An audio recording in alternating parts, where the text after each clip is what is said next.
भारत भूमि संतों की भूमि है।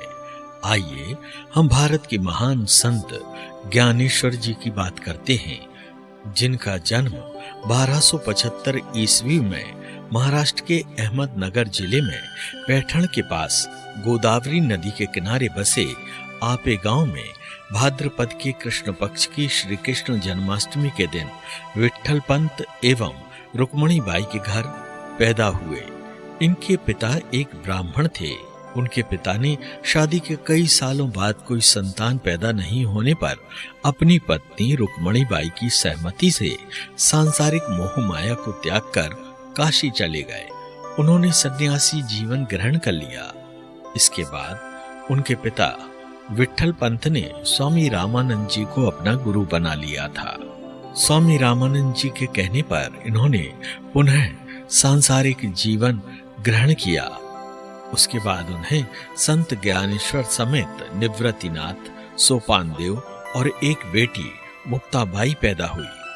सन्यासी जीवन छोड़कर गृहस्थ जीवन फिर से अपनाने की वजह से ज्ञानेश्वर जी के पिता विट्ठल पंत का समाज ने बहिष्कार कर दिया और उनका बड़ा अपमान किया।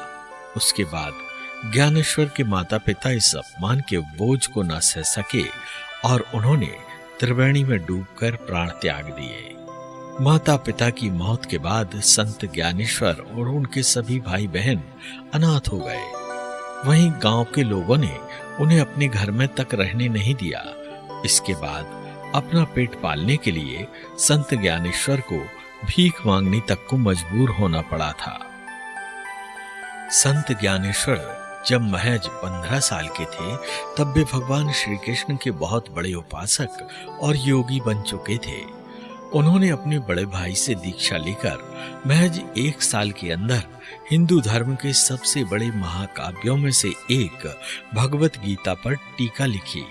उनके नाम पर ज्ञानेश्वरी नामक यह ग्रंथ उनका सबसे अधिक प्रसिद्ध ग्रंथ कहलाया।